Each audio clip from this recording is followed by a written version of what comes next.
जयपुर। आज हम एक बिल्कुल छोटी सी बात के बारे में बात करेंगे कि जो अपन हार्ट में जो मेटल के वॉल जो बदले जाते हैं, इनको बदलने के बाद दवाई लेना बहुत ज्यादा जरूरी होता है। अगर हमने दवाई बंद करी तो ये बहुत ज्यादा जानलेवा हो सकता है। और इसका पता करने की एक सिंपल सी टेक्निक ये है कि अपने को जो मेटल के वाल होते हैं उसकी मरीज को खुद को क्लिक सुनाई देती है।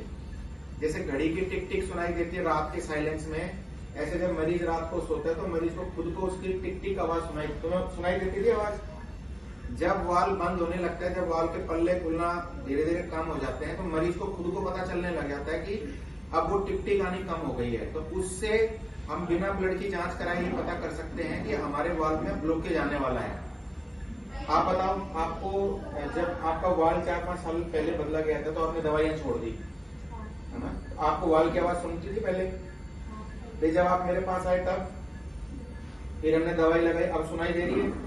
तो ये पेशेंट है, ये खुद आपके सामने, हर वाल का मरीज इस चीज को खुद इवेल्युएट कर सकता है कि रात को जब बिल्कुल साइलेंस होता है तो उसको जब भी करवट लेगा या सीधा सोएगा तो जब वाल खुलेगा बंद होगा तो उसको टिक टिक की आवाज सुनाई देगी। दूसरी बात ये कि अगर हम दवाई नहीं ले सकते हैं तो हमें वाल नहीं बदलवाना चाहिए, क्योंकि अगर आपने दवाई को ध्यान से नहीं लिया, आप लोग जब अपने मरीज को लेके आए थे, ये मरीज जब हमारे पास आए थे तो ये बिल्कुल भी, आप लेट पा रहे थे क्या उस टाइम?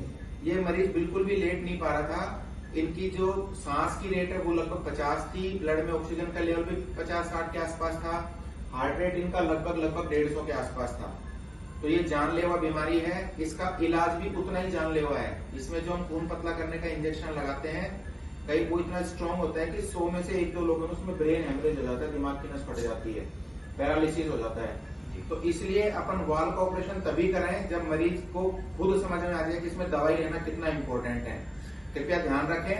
धन्यवाद।